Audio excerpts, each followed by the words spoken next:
নমস্কার, আমি মৌমিতা। আমার নতুন একটি ছোট্ট ভিডিওতে আপনাদের সকলকে অনেক অনেক স্বাগত। ভাবছি যে অনেকদিন ধরে ভিডিও দেওয়া হচ্ছে না, আসলে কোথাও সামান যাওয়া হচ্ছে না, তাই আর ভিডিও করা হচ্ছে না। তাই ভাবলাম আজকে সারাদিন কী করি সেটা একটু তোমাদের সাথে শেয়ার করে নেব। তো যাই হোক, দেখো সকালবেলা উঠে গিয়েছিলাম, সকাল সকাল স্নান করে নিয়েছিলাম।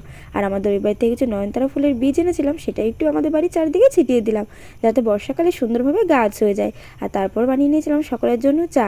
আর এই ফাঁকে দেখো আমিও একটু এই যে রাতে ভেজানো কাঠবাদাম ছিল, তো সেটাকেই খেয়ে নিচ্ছিলাম এদিকে। আর তারপর আমার বর এনেছিল কচুরি, তো সেখান থেকে আমি মাত্র একটা কচুরি খেয়েছিলাম। আর তার সাথে তো আমার অঙ্গনওয়াড়ি স্কুল থেকে যে দিয়েছিল ডিম সেদ্ধ, তো সেই ডিম সেদ্ধ আর গরম গরম ভাত আর এই দেখো সাথে বড়া, অনেক কিছু ছিল সেদিনকে। কিন্তু আমার এই বড়া দিয়ে ভাতটা খেতে আমার না বেশ ভালো লাগে, তেল লবণ দিয়ে মাখিয়ে আর লঙ্কা দিয়ে। তো যাই হোক, সেটাই খেয়ে নিয়েছিলাম। আর তারপর দেখো আমাদের মোটামুটি রান্নাবান্না কমপ্লিট। চাটনি, মাছ, এদিকে ছিল মাংস। আমি যেহেতু মাংস খাই না, তাই জন্যই কিন্তু বিশেষ করে মাছটা আনা।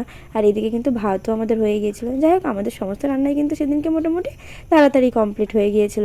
আর তারপর আমার শাশুড়ি মায়ের দিকে সমস্ত ফলগুলোকে বানাচ্ছিল। আর সেই ফলগুলোকে কিন্তু আমরা বাড়ির সকলে মিলে খুব ভালোভাবেই খাচ্ছিলাম। আমার কিন্তু ইদানিং ফল খেতে বেশ ভালোই লাগে। যাই হোক, এদিকে তো ফল খাওয়া দাওয়া হয়ে গেছিলো। দুপুরের খাওয়া দাওয়া কমপ্লিট করে এটা হচ্ছে সন্ধ্যাবেলায়। সন্ধ্যাবেলায় আবার সকলের জন্য চা বানিয়ে নিয়েছিলাম। আমি তো চা খাই না, বাদ বাকি সকলের জন্য বানিয়েছিলাম। আর তার মধ্যে আমার বোন এসেছিলো, তো আমাদেরকে কিছু ফুচকা দিয়ে গিয়েছিলো, তো সেটাই খেয়ে নিলাম। আর তারপরে দেখো এই দেখো একটা পেস্ট্রি, এটা আমার বর আগের দিন এনেছিল, কিন্তু আমার শাশুড়ি মা আমরা সকলেই খাওয়া সত্ত্বেও আমার ননদের জন্য এনেছিল। কিন্তু আমার ননদ না এগুলো খেতে অতটা পছন্দ করে না, তাই অবশেষে এটাকে আমি আর আমার বর মিলে ভাগ করে খেয়ে নিয়েছিলাম। আর এখন দেখো আমার বরের বায়না হয়েছিল যে রাতে না ও লুচি খাবে। এই জন্য কী করবো, আমরা আবার একটু আটার লুচিটা খেতে বেশি ভালোবাসি। এই জন্য আটাটাকে সুন্দর করে দেখো তেল দিয়ে ময়ান দিয়ে নিয়েছিলাম। আর এই দেখো ময়ান হয়েছে, কী করে বুঝবে যে ময়ানটা দেওয়া হয়েছে?